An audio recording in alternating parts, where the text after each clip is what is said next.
Hello everybody and welcome back to A Royal Reader. My name is Cici and today I'm going to be doing a book haul. Now you're probably wondering, Cici, you already did a book haul like, 2 weeks ago. Yes, but I also forgot books and I have also bought books since then. So let's get into it. We've got a lot to go through. We have a helper here. It's the big chunk. The big chunk is here to help. He's sniffing around at the moment in the library. I think it's like his second time or so maybe in the library room. So he's still a little bit curious about everything. But we have the chunk. And then we also have a big glass of steaming coffee to help out as well. 10 books that I need to talk to you guys about. All of these right here. So let's get into it. So we'll start with the one that's on the top because that just makes sense. It's one of the recent ones that I have just bought. Twin Crowns by Cathrine Doyle and Catherine Weber. This is two sisters are fighting for one crown. The first sister is Princess Rose Valhart. She's heir to the throne and she's trained from birthright to fear witches that killed her parents, and she will do anything to defend her kingdom. And then we have the other sister, stolen from the palace at birth. Wren Greenrock is the secret sister no one knows about. She plots to usurp the princess in order to protect the witches who raised her. And also this cover, I will literally buy anything that Charlie Bowater has created art for. Not even kidding. So I'm really excited to start this. I kind of wish that I could start it this week, but I have a TBR that I need to finish, so. This one you guys would have already seen me do a video on, and that is Verity by Collen Hoover. For my TBR this month, I rolled a thriller. So I wanted to read a thriller, but I didn't want to read the ones I currently had on my shelf. And this has just been going around in my mind constantly. So I decided to pick this up. In this, we follow our main character, Lowen, who is an author that is kind of like antisocial in every aspect, every way possible. And one day her agent gets like a deal with this other author. The author is like a well-known author called Verity, and she has unfortunately suffered a really bad accident and she can no longer complete the rest of her series. And so they want Lowen to help write the rest of the books. And so she agrees and goes to Verity's house to go through like the manuscripts and all the notes and things like that. And while she's there, she discovers an autobiography that Verity has written and discovers a couple of dark secrets that she did not think possible. And it gets wild. So I've already read this one. I only gave it about 3 stars because like it was a bit, oh fudge, what is the word? I knew what was going to happen basically is all I'm trying to say. I've completely forgotten what the word is, but yeah.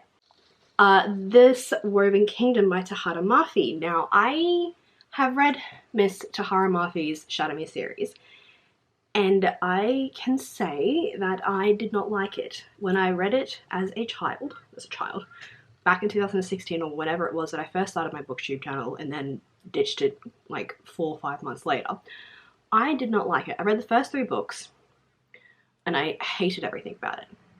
Really did not like it. This, I have a feeling I might enjoy more because it is a fantasy, not a dystopian like Shadow Me is. So it sounds like we have our main character, Alize, and she is a servant, but she is actually the long lost heir to an ancient Jinn kingdom, and she's forced to like hide in plain sight and not expose herself to danger until one day she makes a mistake. Then we have the crown prince, who is Cameron. I really just butchered that. I sounded so white. And he's heard of the prophecies. He knows of the fearsome monster promised to kill his king. Darkness is fast descending upon his empire, driving Cameron to desperately seek out its source. But as he grows ever more suspicious of the servant girl with the strange eyes, he learns more about her and the harder it is to turn away. Enemies to lovers is all I'm hearing, like star-crossed lovers. So, plus this cover is really pretty. I've heard a lot of good things about Tahereh Mafi's writing though, that she's like really like beautiful writing. So I'm excited to see that. Okay, next is the reason why I even went and bought this Woven Kingdom, and that is because I bought the first 3 books in the Plated Prisoner series. So we have Gild, Glint, and Gleam, and the 4th book is coming out, and it's called Glow. It's coming out very soon. I read the first book and I was really intrigued by the ending. It got me like hooked, and I just haven't picked up the rest of them yet because they were originally on Kindle Unlimited, but then they got taken off when this like blew up. So to any of my Aussies out there, these are available at Big W for $12 each. Just saying. So go ahead and get those. But in this Guild, we have our main character Oren, who is the king's favoured. She is gold touched, so she is literally covered in gold. I think the only thing that isn't gold is her eyes. And she is the king's favoured, so she is basically locked up in a cage and nobody can touch her apart from the king.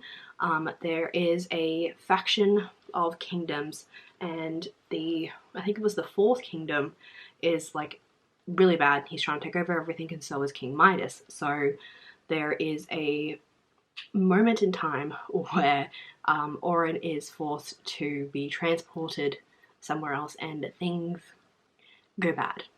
Go very, very bad. And yeah, I am just so incredibly excited for this. I cannot wait. Cannot wait to finish the series. Dark fantasy TikTok sensation that sold 500,000 copies. Well done, Miss Raven Kennedy, who self-publishes, by the way, so that is amazing and incredible for her. The next one I picked up, mainly because of the cover and also because it's something that I have not seen before. So this is, oh, she's very, very shiny. Death of an Eye by Dana Stabenow?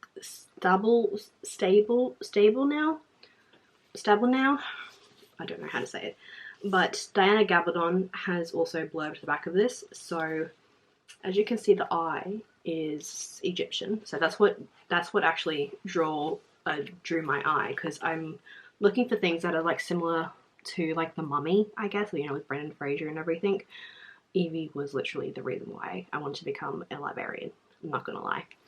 It says here that for 3 centuries, the House of Ptolemy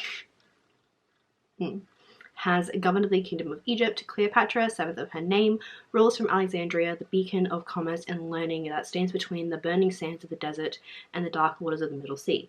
But her realm is beset by ethnic rivals, aristocratic feuds, and courtly intrigue. Not only that, she must contend with the insatiable appetite of Julius Caesar, who needs Egyptian grain and Egyptian gold to further his ambitions. The world is watching the young queen, waiting for a misstep, and now her most trusted servant, her eye, has been murdered, and a vast shipment of newly minted coins stolen. Cleopatra cannot afford for these coins to go unrecovered or for the murders unpunished, so she tasks her childhood friend Tetishiri Nebentiru to retrace the dead eye's footsteps. Tetishiri, I'm butchering that, will find herself plunged into the shadowy heart of Alexandria. As she sifts her way through a tangle of lies and deceit, she will discover that nothing can be taken at face value, that she can't trust anyone, not even the queen herself. Okay, so next I decided to pick up Wild and Wicked Things by Francesca May. I've seen a couple of people talk about this on BookTube. We have 1920s dazzling tale of dark magic, romance, and murder. I'm getting like Liber Diviners vibes. So it says, on Crow Island, people whisper that real magic lurks just below the surface. Magic doesn't interest Annie Mason, not after it stole her future. She's on the island only to settle her late father's estate and hopefully reconnect with her long-absent best friend, Beatrice, who fled their dreary lives for a more glamorous one. Yet Crow Island is brimming with temptation, and the most mesmerizing may be her enigmatic new neighbor, mysterious and alluring Emmeline Delacroix, is a figure shadowed by rumors of witchcraft, and when Annie witnesses a confrontation between Bay and Emmeline at one of Crow Island's extravagant parties, she is drawn to the glittering haunted world, a world where the boundaries of wickedness are tested and the cost of illicit magic may be death. I'm hearing like sapphic-ness right now, and I am excited. I love anything witchy, and if it's sapphic, that's just an added plus, honestly. Alright, so next I picked up Elektra by Jennifer Saint.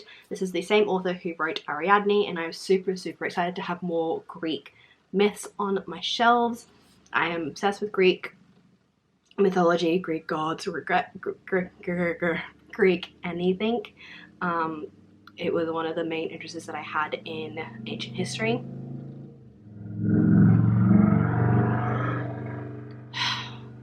He has such a loud mic. So this one is obviously the tale of Elektra. And in this, I believe we actually follow a couple of different people. So it says, Louis, be careful please. The house of Atreus is cursed, a bloodline tainted by a generational cycle of violence and vengeance. The story of three women, their fates inextricably tied to this curse and the fickle nature of men and gods. So we have Clemenstere, who is the sister of Helen, wife of Agamemnon. Her hopes of averting the curse are dashed when her sister is taken to Troy by the feckless, that's a word, Paris. Her husband raises a great army against them and determines to win whatever cost. I wonder if, because of that, my brain is just going, I had to read the Odyssey for a uni course, and so I'm wondering if maybe the next person she'll write from is Penelope. Then we have Cassandra, Princess of Troy and cursed by Apollo to see the future, but never to be believed when she speaks of it. She is powerless in her knowledge that the city will fall. And Elektra, the youngest daughter of Clemenstere and Agamemnon. Elektra is horrified by the bloodletting of her kin, but can she escape the curse, or is her own destiny to be bound by violence? Oh, this just sounds so incredible, and I just love everything about this. I love it. I love it. I love it. I love it. And then lastly, we have a big chunker, and that is Plain Bad Heroines by Emily M. Danforth. This is where we have a sort of, I want to say like kind of like a retelling almost in a way, where we have a school that was, I think it's a girls' school. Yeah, school for girls, where we have two girls that were in love with each other and obsessed with the story of Mary McLean, the scandalous debut memoir by 19-year-old McLean. A few months later, they were found dead in the woods after a horrific wasp attack, the book lying next to their entwined bodies. Within 5 years, the school was closed, but not before 3 more people die on the property, each in troubling ways. 100 years passed, and then the school is reopened for a filming crew, because they're going to be doing is it a documentary or a movie? It doesn't actually say, but they have a whole group of actresses, and the actresses start to sort of get entangled with like things at the school. So I'm getting like Dark Academia vibes, witchy vibes, murdery vibes, and just everything else under the sun. So I am super excited. There's pictures in this? There's pictures in this. I did not know that. That's very cool. Oh wow. Oh, we even have anecdotes at the bottom. Footnotes. So those are all of the books that I have recently purchased. I should not be making any more purchases, but I can never be trusted. So if you see another video that's a book haul, don't come for me. I really hope you guys enjoyed this video. Give it a thumbs up if you did, and let me know down in the comments below. If you would like to see me read any of these, then do let me know. I am actually planning on doing like a themed reading vlog where I read the Plated Prisoner series all in one video. So let me know if you guys would be interested in seeing that. And yeah, I hope you guys enjoyed, and I will see you guys in another video later on.